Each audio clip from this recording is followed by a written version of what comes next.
I wanted those moments. As few and far between as they were, I wanted whatever time and affection you could give me, no matter what it cost me. For some reason, I felt like you found comfort in me. And maybe I wasn't your first choice, but I was just glad that I was somewhere on that list. You wanted to keep things casual. You wanted to keep me at arm's length, but you confided in me. And I cared for you so much. I can't even explain it. But I've seen the best and the worst in you, and I love you. I love the way you can tell me what I'm thinking. I love the way you tell a story, draw me in. I love you for all those times you tried to convince me with a silly joke or just a funny look to stop taking myself so seriously and just enjoy my life. You see, no one can ever make me feel bad for the way I feel for you. What I feel for you, it's not a negative thing. It makes me better. It makes my life better. And I guess that's what I've been trying to say, that love, it's never a bad thing, even when it grows in the worst conditions without any encouragement. See,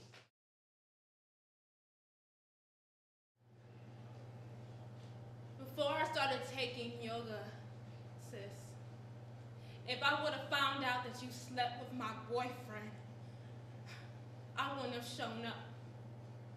I would have left you without a maid of honor for your wedding.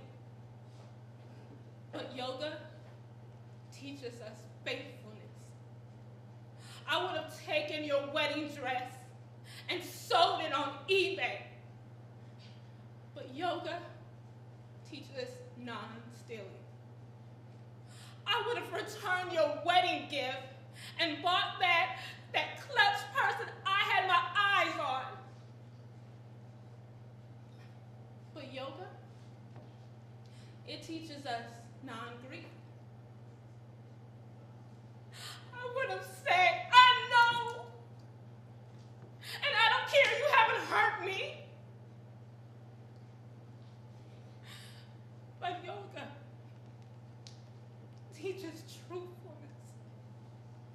I would have said, you banged my boyfriend, so I'm going to bang you with a fist in your face. But yoga teaches us non-violence. So instead, I'm going to breathe. And I'm going to hold to this incredible, uncomfortable pose for you. Because I'm your sister on your sacred day of your life. Yoga teaches that underneath it all, there's this underlining ultimate essence. And right now, this essence feels pretty bitchy right now. But I bow down to this essence, to this pain and agony, because you feel it too, for what you did, something like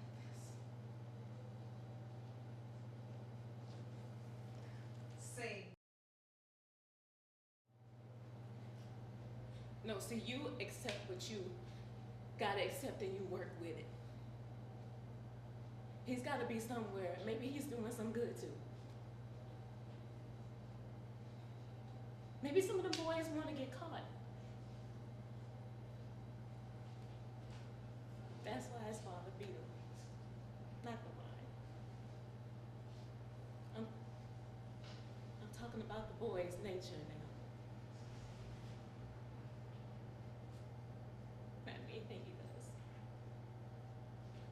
He You can't hold a child responsible for what God gave him to be. Oh, but then there's his nature. Oh, forget about it then. You were the one forcing people to say things. My boy came to your school because he was gonna kill him in the public schools. His father don't like him. He come to your school, the kids don't like him. But one man is good to him, this priest. And does he have his reasons? Yeah. Everybody does. You have your reasons.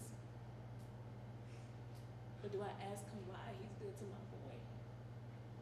No. Because I don't care. My son needs some man, one man, to care about him and see him through the way he wants to go. So I thank God that this educated man with some kindness in him wants to do just that.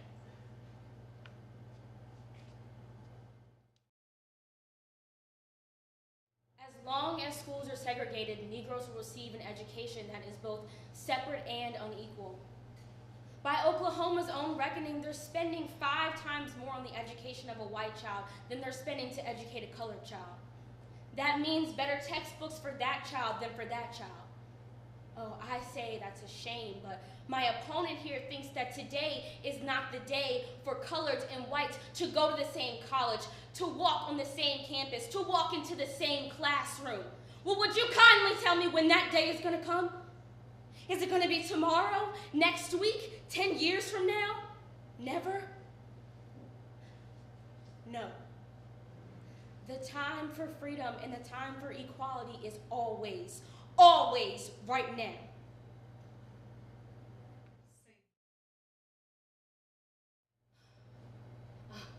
It's just like that movie, Interfere to Remember. Did you ever see it? Oh, God, Cary Grant and Deborah Kerr. Was it Kerr? Okay, so she goes to meet him at the top of the Empire State Building, only she got hit by a bus.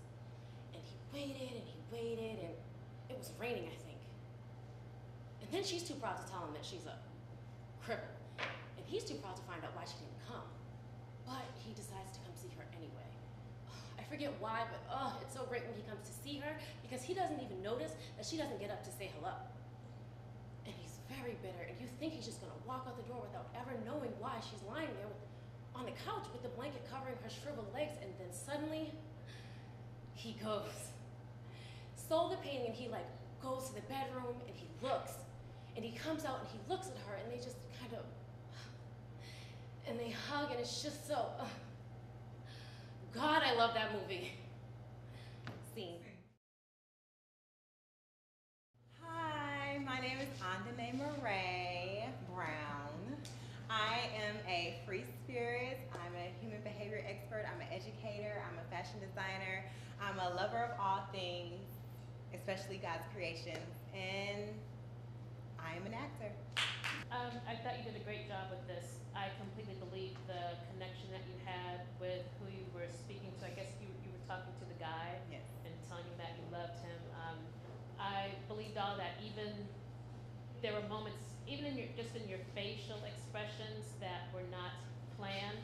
There were things that came out that felt like you were seeing someone that you really did love and were connecting to. So that was all very clear. Really nice job. Thank you so much. I'm a beautiful mosaic full of passion and imagery. I am a legacy of yesterday, the inspiration of today, and the promise of tomorrow. I am a voice for the voiceless. I am Christiana Renee, and with my heart, I will say, I am an actor. There was a role I wanted to remember you for. Fantastic job with that monologue. Again, everything was very clear, very believable. The pain and the agony that you felt, the excuse of the yoga for the reason why you didn't smash your sister in the face. You know, because there's a difference in saying something and really believing it. so she was saying it, not really believing it, but hoping that that would calm you down and not create such a scene. But your emotional connection that you had with it was really terrific. You did a great job with that. Yeah. I am truth. I am love. I am humanity. I am power. I am my dream coming true. I am Jacente.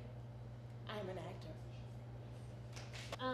The only thing was you had a few, one, your volume in the beginning was a little bit low, so I actually lost your first line of the monologue. And also a line where you said, and then there's his, and you threw that line away. I don't know what that was, that there he His nature, yeah. His Okay. what? His nature. Okay. Yeah. Did anyone catch? I mean, you may not remember from a little while ago, but yeah. So just be careful with, trailing off too far at the end of a sentence. But other than that, I thought you did a terrific job with the material. The imagery that you had was very clear. So great, very nice job. Thank you. Yeah.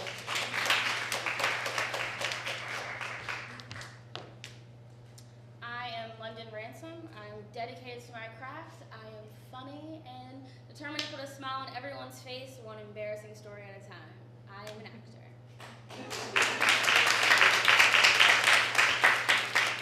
I thought you did a great job with the monologue. The power that you had behind it and that little bitty self-review.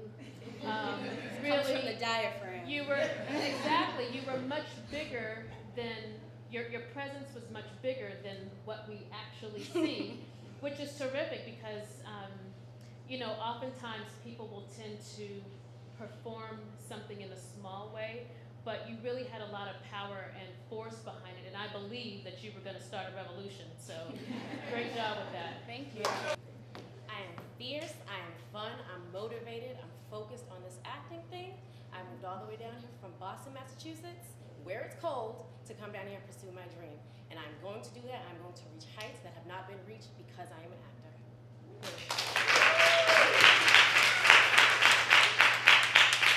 I would have liked a bit more of that energy and excitement.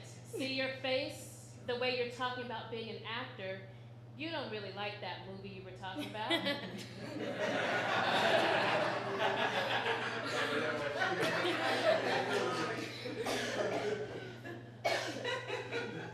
But you like being an actor. Yes. So what you have to do, the exercise that Sheena did with the connection and being able to see, transfer that person that into the person that's dying or that you'll never see them again. Mm-hmm. You have to use that same kind of energy with talking about a movie that you really don't care for. I mean, have you ever seen that movie? No. Yeah. Yeah, and it's hard to connect to something that you don't really know about or you don't really, either not familiar with or don't particularly care about it. But I saw your face light up when you're talking about moving from Boston, where it's cold, down to Atlanta, to pursue this acting thing, you said. So, just try to use that same energy with, if you're doing a monologue like that. Okay. Yeah. Thank you. Very nice.